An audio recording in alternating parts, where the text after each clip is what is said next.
Baik, perkenalkan nama saya Alfian Tegar Fauzi dari program studi ilmu pemerintahan kelas 3B angkatan 2020.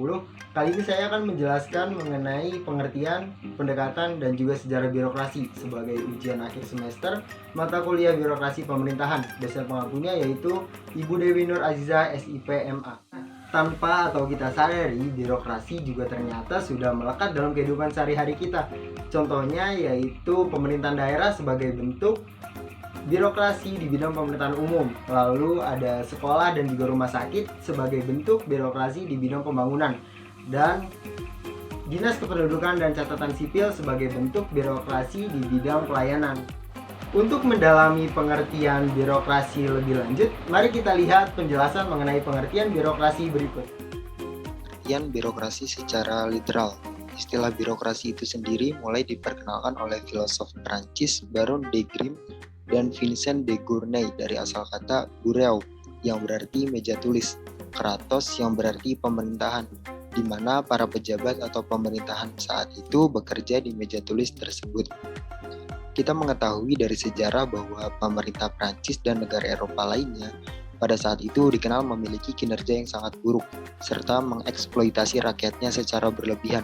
Itulah yang kemudian dipakai untuk menunjukkan pengertian akan suatu organ atau institusi pelaksana kegiatan pemerintahan dalam sebuah negara, sebagaimana didefinisikan oleh Hauge, Harrop, dan Breslin, bahwa birokrasi adalah organisasi yang terdiri dari aparat bergaji yang melaksanakan keputusan kebijakan.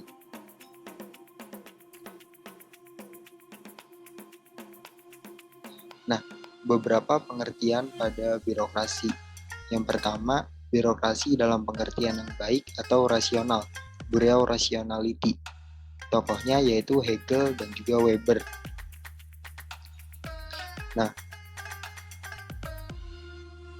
dalam pengertian baik seperti yang terkandung dalam pengertian Hegelian birokrasi, Hegel beranggapan negara secara a priori melayani kepentingan umum karena ia merupakan sintesis dari pertentangan-pertentangan individu yang subjektif dan tidak rasional. Dalam kenyataannya, kebijaksanaan negara seringkali hanya menguntungkan sekelompok orang dalam masyarakat. Oleh karenanya, perlu adanya struktur yang menjembatani antara the state yang merefleksikan kepentingan umum dan civil society yang terdiri dari berbagai kepentingan khusus dalam masyarakat. Lalu yang kedua, yaitu birokrasi dalam pengertian sebagai suatu penyakit atau bureau patologi. Tokohnya yaitu Karl Marx. Pendapat Hegel tersebut dibantah oleh Karl Marx. Marx berpendapat bahwa negara hanyalah kelas dari alat yang berkuasa, yakni kelas bangsawan di negara feodal dan kelas kapitalis di negara kapitalis. Marx melontarkan kritik terhadap pemikiran Hegel yang dianggap abstrak, yang hanya bermain dengan logika dan kemudian mau memaksakan kesimpulan-kesimpulan logika abstrak itu ke dalam kenyataan empiris. Menurut Marx, birokrasi adalah alat kelas yang berkuasa, yaitu kaum borjuis dan kapitalis untuk mengeksploitasi kelas proletar. Birokrasi adalah parasit yang eksistensinya menempel pada kelas yang berkuasa dan dipergunakan untuk menghisap kelas proletar tadi. Lalu yang ketiga, ada birokrasi dalam pengertian netral atau value free. Artinya tidak terkait dengan pengertian baik atau buruk. Dalam pengertian netral ini, birokrasi dapat diartikan sebagai keseluruhan pejabat negara di bawah pejabat politik, atau keseluruhan pejabat negara pada cabang eksekutif, atau birokrasi juga bisa diartikan sebagai setiap organisasi yang berskala besar. Every big organization is bureaucracy.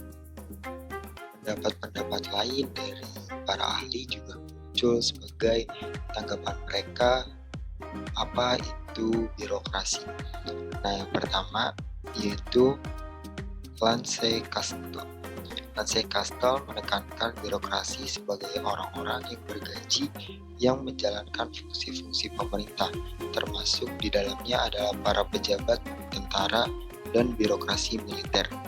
Lalu yang kedua ada pendapat dari La Palambora.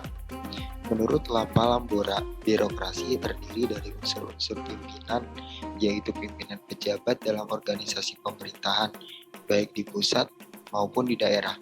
Berdasarkan teori-teori tersebut di atas, yang ketiga yaitu Priyo Budi Santoso menyatakan bahwa yang dimaksud dengan birokrasi adalah keseluruhan organisasi pemerintah yang menjalankan tugas-tugas negara dalam berbagai unit organisasi pemerintah di bawah departemen dan lembaga-lembaga non-departemen, baik di pusat maupun di daerah, seperti di tingkat provinsi, kabupaten, kecamatan, maupun desa atau kelurahan.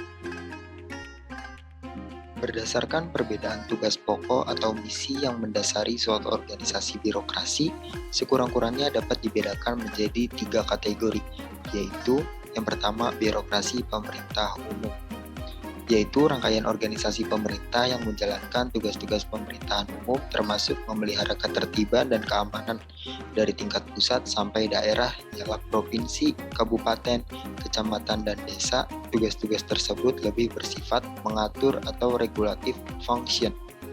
Lalu yang kedua, birokrasi pembangunan, yaitu organisasi pemerintahan yang menjalankan salah satu bidang sektor yang khusus untuk mencapai tujuan pembangunan seperti pertanian, kesehatan, pendidikan, industri. Fungsi pokoknya adalah development function atau adaptive function. Lalu yang ketiga, birokrasi pelayanan. Birokrasi pelayanan yaitu unit organisasi pemerintah yang pada hakikatnya merupakan bagian atau berhubungan dengan masyarakat. Fungsi utamanya adalah servis langsung kepada masyarakat. Nah, setelah mengetahui dan memahami pengertian dari birokrasi, mari kita lanjut ke materi selanjutnya, yaitu pendekatan pemahaman birokrasi pada penjelasan berikut. Terdapat 3 macam pendekatan dalam pemahaman birokrasi oleh Farrell Hardy. Yang pertama, yaitu pendekatan struktural. Apa itu pendekatan struktural? Pendekatan struktural itu birokrasi dianggap sebagai susunan yang terdiri dari hierarki otoritas dan pembagian kerja yang amat terperinci oleh Victor Thompson. Lalu yang kedua, ada pendekatan behavioral. Pendekatan behavioral adalah karakteristik behavioral seperti objektivitas, pemisahan, ketetapan, dan konsistensi yang dikaitkan dengan ukuran fungsional pejabat administrasi, perilaku positif yang lekat dengan pencapaian tujuan organisasi birokratik oleh Carl J. Friedrich, identik dengan proses birokratisasi. Lalu yang ketiga, pendekatan pencapaian tujuan.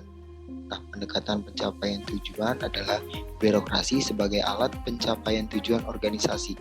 Organisasi yang memaksimalkan efisiensi dalam administrasi atau suatu metode pelembagaan perilaku sosial yang terorganisasi dalam kerangka usaha mencapai efisiensi administrasi oleh Peter M. Blau.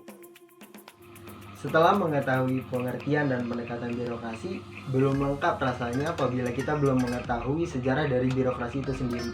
Nah, bagaimana sejarah dari birokrasi? Mari kita lihat penjelasan berikut. Selanjutnya, saya akan menjelaskan mengenai sejarah birokrasi. Jadi, mohon disimak dengan baik-baik. Istilah birokrasi diperkenalkan oleh Baron de Grimm dan dimunculkan oleh Vincent de Gournay melalui suratnya tertanggal 1 Juli 1764 yang ditulis Baron de Grimm. Merujuk gagasan Gournay yang mengeluh tentang pemerintah yang melayani dirinya sendiri. De Gournay menyebutkan kecenderungan itu sebagai penyakit yang disebutnya Bureaumania. Sejak kemunculan gagasan de Gournay, istilah birokrasi diadopsi secara luas dalam kasus politik di Eropa selama abad 18.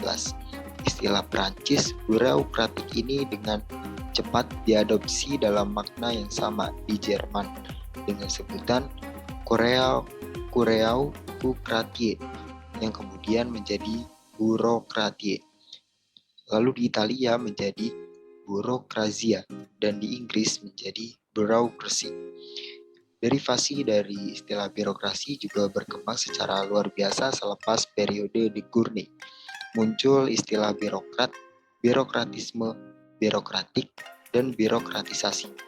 Kamus Perancis mendefinisikan birokrasi sebagai kekuasaan pengaruh dari pemimpin dan staf biro pemerintahan atau governmental bureaus. Adapun Kamus Jerman edisi 1813 merumuskan Birokrasi sebagai kewenangan atau kekuasaan tempat aneka departemen pemerintahan dan cabang merebutnya dari warga negara bagi diri mereka sendiri. Padahal istilah dasarnya adalah burau, artinya meja tulis, yang bermakna tempat pejabat bekerja. Konsep birokrasi ini meluas ke Inggris melalui terjemahan karya berbahasa Jerman, karya Gores, Germany and the Revolution tahun 1819, diterjemahkan ke bahasa Inggris dalam dua versi yang berbeda pada 1820. Istilah bureaukratis dihindari untuk diterjemahkan sebagai bureaukratik, sementara terjemahan surat perjalanan seorang pangeran pada tahun 1832 menyebutkan birokrasi telah menggantikan tempat dari aristokrasi dan kemungkinan akan segera menjadi sama posisinya. Pada perkembangan selanjutnya, kamus berikutnya mulai menyebutkan istilah ini. Spencer juga mulai menulis di bukunya tentang birokrasi dengan mengacu pada Prancis. Mill dalam karyanya Principle of Political Economy tahun 1848 menempatkan diri sebagai penentang dari konsentrasi semua keterampilan dan pengalaman serta kekuasaan dari tindakan yang terorganisasi di tangan manajemen kepentingan yang luas. Ia menyebutnya sebagai dominan birokrasi yang muncul dalam masyarakat Inggris. Jadi itu tadi pengertian, pendekatan, dan sejarah dari birokrasi. Dan sumber yang saya pakai dalam penjelasan kali ini adalah cukup sekian materi yang dapat saya sampaikan. Semoga teman-teman semua dapat memahami. Saya Alfian Teganur Fauzi. Terima kasih.